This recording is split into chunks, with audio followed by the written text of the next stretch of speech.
Assalamualaikum warahmatullahi wabarakatuh. Yang saya hormati Bapak Marli Chandra selaku dosen pengampu mata kuliah Hukum Hak Asasi Manusia, Prodi Hukum Tata Negara B semester 6. Perkenalkan, nama saya Nova Umda Fadia dengan NIM C74219059. Di video kali ini, saya akan mempresentasikan hasil tugas dengan tema hak melanjutkan keturunan, yakni dalam pasal 28B ayat 1 Undang-Undang Dasar 1945.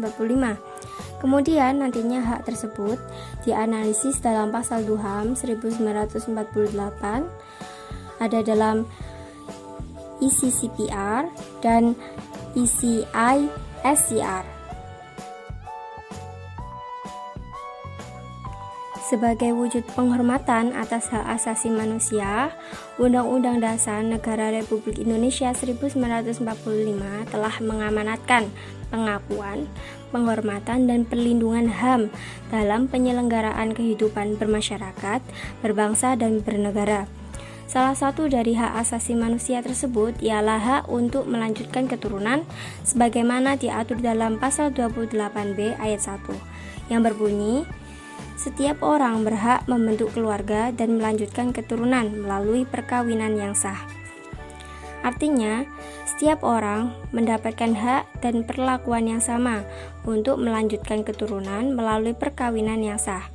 Suatu tindakan diskriminatif yang dapat membatasi pemenuhan hak tersebut tidak dapat dibenarkan.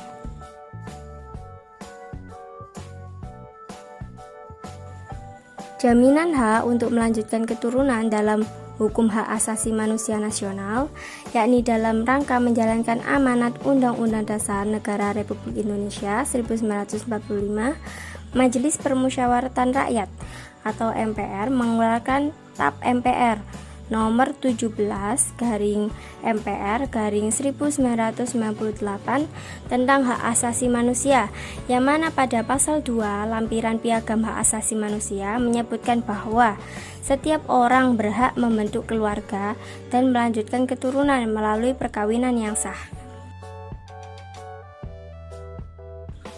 Selanjutnya, jaminan hak untuk melanjutkan keturunan dalam Hukum Hak Asasi Manusia Internasional yaitu diatur dalam pasal 16 ayat 1 Deklarasi Universal Hak Asasi Manusia atau DUHAM 1948.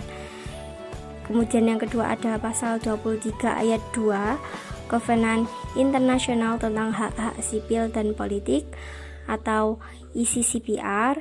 Dan yang ketiga, pada pasal 10 Kovenan Internasional tentang Hak-Hak Ekonomi, Sosial, dan Budaya dalam ICISCR.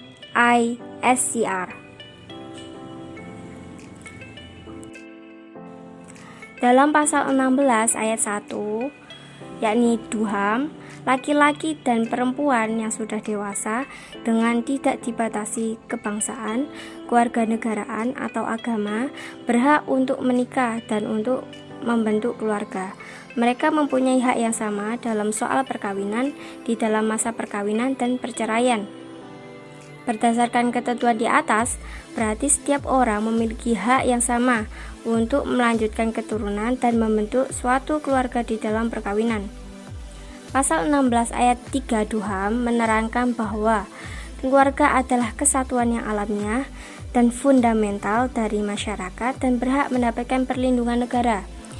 Ketentuan tersebut menyatakan bahwa negara wajib mengakui dan memberikan perlindungan kepada keluarga mulai dari tahap pembentukannya.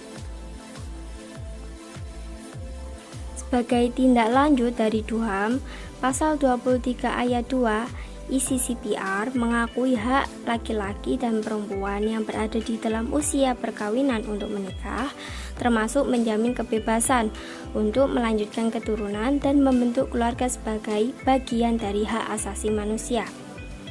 Hak membentuk keluarga pada dasarnya menyatakan tentang kemungkinan untuk melahirkan anak-anak dan hidup bersama tanpa perlakuan diskriminasi maupun pembedaan dalam bentuk apapun. Selain itu, kebebasan setiap orang untuk membentuk keluarga juga diatur di dalam Kovenan Internasional tentang Hak-Hak Ekonomi, Sosial, dan Budaya atau International Covenant on Economic, Social, and Cultural Rights atau ICR sebagai berikut, yakni pada pasal 10 ayat 1 menerangkan bahwa negara pihak pada kovenan ini mengakui bahwa perlindungan atas bantuan seluas mungkin harus diberikan kepada keluarga yang merupakan kelompok alamiah dan mendasar dari suatu masyarakat, terutama terhadap pembentukannya, dan sementara itu keluarga bertanggung jawab atas perawatan dan pendidikan anak-anak yang masih dalam tanggungan. Perkawinan harus dilangsungkan berdasarkan persetujuan yang sukarela dari calon mempelai. Jaminan terhadap hak tersebut direfleksikan di dalam ketentuan kovenan sebagai berikut, yakni yang pertama pada pasal 2 ayat 2 berbunyi, negara pihak pada kovenan ini berjanji untuk menjamin bahwa hak-hak yang diatur di dalam kovenan ini akan dilaksanakan tanpa diskriminasi apapun seperti ras, warna kulit, jenis kelamin, bahasa, agama, politik, atau pendapat lainnya, asal-usul kebangsaan atau sosial, kekayaan, kelahiran, atau status lainnya. Yang kedua pada pasal 3 berbunyi, negara pihak pada kovenan ini berjanji untuk menjamin hak yang sama antara laki-laki dan perempuan untuk menikmati semua hak-hak ekonomi, sosial, dan budaya yang tercantum dalam kovenan ini. Yang terakhir pada pasal 5, yakni pada ayat 1 dan 2, untuk ayat 1 berbunyi, tidak ada satu hal pun dalam kovenan ini yang dapat tafsirkan sebagai memberikan hak kepada suatu negara, perorangan, atau kelompok untuk terlibat dalam suatu kegiatan atau melaksanakan tindakan apapun yang bertujuan untuk menghancurkan hak-hak dan kebebasan-kebebasan yang diakui dalam kovenan ini, atau untuk membatasi hak-hak tersebut dalam tingkat yang lebih besar daripada yang diperbolehkan dalam kovenan ini.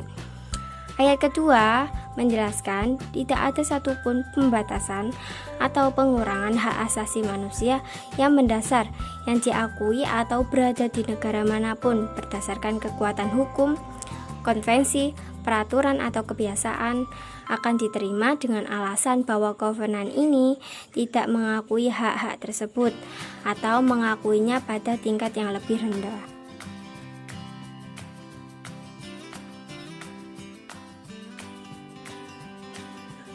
Dimensi kontraktual dan kovenan-kovenan tersebut menentukan bahwa setiap negara pihak pada perjanjian untuk menaati kewajiban-kewajibannya berdasarkan perjanjian, sesuai dengan prinsip yang dinyatakan pada pasal 26 Konvensi Wina pada tanggal 23 Mei 1969 tentang hukum perjanjian.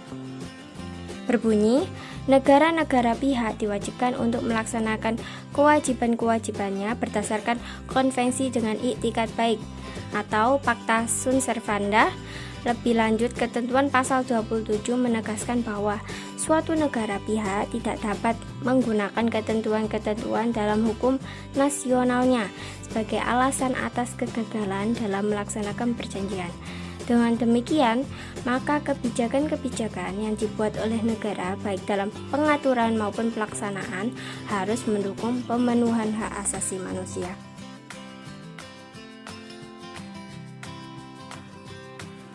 Telah berakhir video pada kali ini tentang hak melanjutkan keturunan. Semoga bermanfaat. Saya akhiri. Assalamualaikum warahmatullahi wabarakatuh.